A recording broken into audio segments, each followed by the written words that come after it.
어서와 친구들, 동네 슈퍼형이에요. 혹시 이런 말 들어봤어? 중국 스마트폰 쓰지 말고 그냥 후딱 갖다 버리라는 이야기. 멈춰! 아직 우리나라는 아니니까 진정하고 내 이야기 한번 들어봐. 이번에 리투아니아라는 나라에서 이런 말을 했다고 하는데, 리투아니아는 발트 3국으로 동유럽에 위치한 나라인데 인구는 268만 명 정도로 우리나라의 인천광역시 인구 정도라고 생각하면 될 것 같아. 근데 이번에 리투아니아 국방부에서 중국산 스마트폰을 절대 사지 말고 현재 사용 중인 건 버리라고 발표를 했대.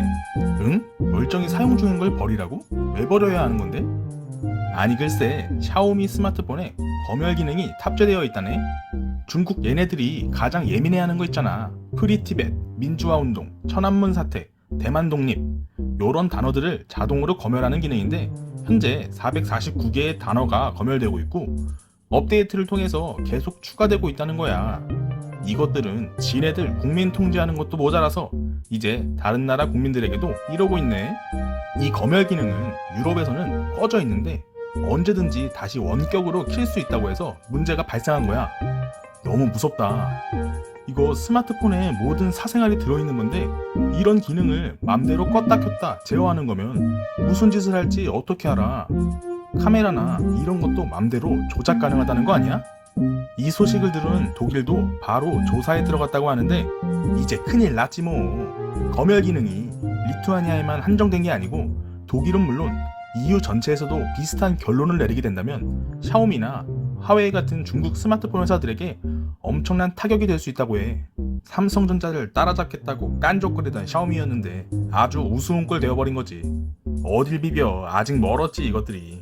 이전에도 중국 검열에 대한 문제는 여러 차례 있었는데 중국 어플을 사용하면 개인정보가 유출된다는 말 들어봤을 거야.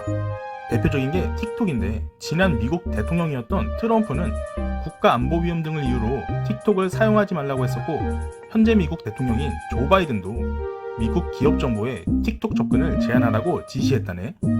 이런 압박에도 불구하고 미국 내 틱톡의 이용자 수가 1억 명이 넘어섰고 전 세계적으로는 10억 명이 넘어버렸다고 해. 엄청난 인기인 것도 분명하고 젊은 층들의 트렌디한 문화가 맞지만 저런 발표들이 있었으니 조심해서 나쁠 건 없을 것 같은데 말이야. 조금 걱정이야. 워낙 중국 애들이 뒤에서 헛짓거리하는 게 하루 이틀이 아니니까.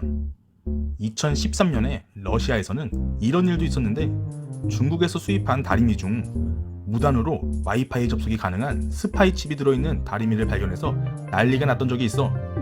그 칩은 실제로 바이러스나 악성 코드를 퍼뜨리는 기능이 있었대. 이게 8년 전 일이니까 지금은 더 발전되지 않았을까 하는 생각이야. 요즘은 IoT, 사물 인터넷이나 뭐다 해서 모든 사물이 네트워크로 연결돼서 쉽게 제어할 수 있는 편리한 세상이지만 중국 제품은 선택하지 않는 게 좋을 것 같아. 흔히 세계 3차 대전은 사이버전이라고 하잖아.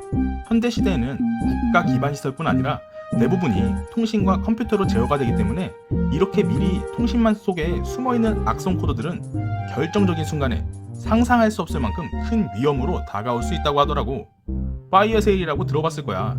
파이어 세일은 국가 기반 시설에 대하여 사이버 테러나 공격을 하는 건데 크게 3단계로 나눠서 공격한다고 해. 1단계 교통기관 시스템 마비, 신호체계나 철도, 항공 시스템 등을 일시적으로 조작해서 사회적으로 대혼란을 일으키는 거야. 여기저기서 크고 작은 교통사고들이 발생하고 방심하고 있던 사람들은 모두 패닉에 빠지겠지. 2단계 금융망과 통신망 마비, 네트워크 장애를 일으켜서 순식간에 계좌에 있는 돈이 사라져버린다던가 주식의 주가가 폭락하게 될 수 있고 전화통화는 물론 인터넷으로 정보를 접할 수 없게 되는 거야. 이런 난리 속에서 원인도 모르고 절주하게 되는 거지. 3단계 가스, 수도, 전기, 원자력 체계의 마비, 순식간에 정전을 시킬 수 있고 원자력 운영 시스템을 마비시켜서 최악의 경우 방사능 유출까지 시킬 수 있는 건데 상상만으로도 온몸에 소름이 끼칠 정도로 두려운 이야기지. 이렇게 정보 보안에서 구멍이 뚫리게 되면은 그냥 모든 게 잿더미가 될 수 있어. 그렇기 때문에 꿍꿍이를 알 수 없는 중국의 어플이나 전자제품을 사용할 때 주의를 해야 한다는 말들이 있는 거야. 우리나라에서도 이 때문에 이런저런 이야기가 많았는데 한 통신사에서 화웨이 장비로 통신망을 구축하겠다고 해서 국민들이 걱정을 많이 했었어. 왜냐면 중국의 화웨이는 백도어 문제로 한참 말이 많았거든. 근데 이런 걱정에도 불구하고 화웨이 장비로 구축을 했고 계속 사용하고 있다고 해. 통신사 측에서는 보안 이슈가 발생할 수 있는 코어망, 즉 중심 통신망에는 화웨이 장비를 사용하지 않는다라고 했는데 그래도 걱정이 되는 건 사실이야. 이런 보안 이슈들 때문에 최근에 캐나다도 화웨이 5G 장치를 사용 금지하겠다는 말이 나오고 있다고 하더라고. 그래서 벨 캐나다나 텔러스 같은 캐나다의 통신회사들이 화웨이를 제외하고 스웨덴의 에릭슨, 핀란드의 노키아 등 다른 나라의 업체들과 5G 통신망을 구축한다고 검토 중이래. 가격이 싼 화웨이보다 국가 안전이나 국민들의 의견을 수렴하는 캐나다의 이런 점 너무 좋은 것 같아. 근데 소식을 들은 중국이 캐나다한테 자기들을 배제하면서 문제를 더 키우지 말라고 개소리를 했다네. 이건 뭐 양아치도 아니고 협박을 해버리네. 국제왕따 중국이 앵간히 똥줄 타나봐. 하긴 그도 그럴 것이 캐나다 말고도 미국은 진작 정부 사업에서 화웨이 장비를 금지시켜버렸고 영국도 5G 사업에서 화웨이를 거의 배제시켜버렸대. 게다가 호주랑 뉴질랜드까지도 정부 사업에서 화웨이 장비를 안 쓴다고 공식적으로 못 박아버렸다고 하니 오죽하겠어. 우리나라도 이런 문제는 정부에서 해결 좀 해주면 좋을 텐데 무조건 화웨이 쓰지 말자 그런 게 아니고 이런 의혹들이 있으니까 정부가 나서서 민간 기업들이랑 함께 보안 문제나 국민들이 우려하는 부분에 대해서 깔끔하게 해주고 투명하게 하면 얼마나 좋을까. 매번 새로운 중국 어플과 IT 기기가 나올 때마다 국민들끼리만 서로 괜찮다 안 괜찮다 갑론을박하고 있는데 이게 정말 개인정보가 유출되고 있고 중국에서 정보 수집을 하고 있다면 지금 이 순간에도 우리의 정보는 새어나가고 있을 테니까.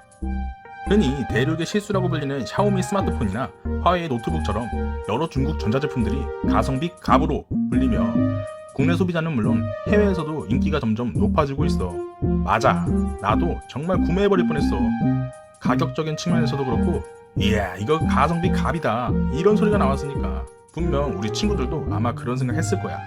예전에 메이드 인 차이나로 불리고 흔히 정교하지도 못하고 짱 깨곡 티가 났던 기존의 중국 공산품들과 다르게 날이 갈수록 성능도 좋아지고 디자인이나 질적으로도 많이 개선되었으니까 이런 건 인정할 수밖에 없는 부분이야.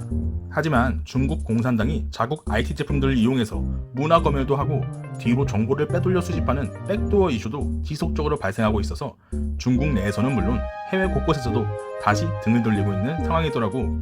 나도 이젠 아예 생각이 사라져버렸어. 요즘은 어플 하나 설치할 때도 얼마나 신경 쓰이던지. 최근에 인터넷을 봐도 그렇고 지금 얘기 듣는 친구들도 아마 이런 생각 했을 거야. 파도 끝도 없이 나오는 중국의 의심스러운 행동들 항상 기억하고 있어야겠어. 오늘 이야기는 중국 스마트폰 문제로 시작했는데 여기까지 와버렸네. 우리나라에서도 중국 스마트폰을 사용하고 중국 IT 제품 사용하는 사람들이 많기 때문에 무조건 중국 제품 쓰지 말아라, 중국 어플 쓰면 잣된다 이렇게 함부로 얘기하는 건 조심스러운 게 사실이야. 의견을 받아들이는 생각과 선택은 친구들의 몫이니까. 하지만 우리나라에서 아직까지 이런 문제에 대해서 안전하다, 불안전하다 공식적으로 발표한 건 없으니까 잘 생각해보고 피해 입는 일은 절대로 없으면 좋겠어.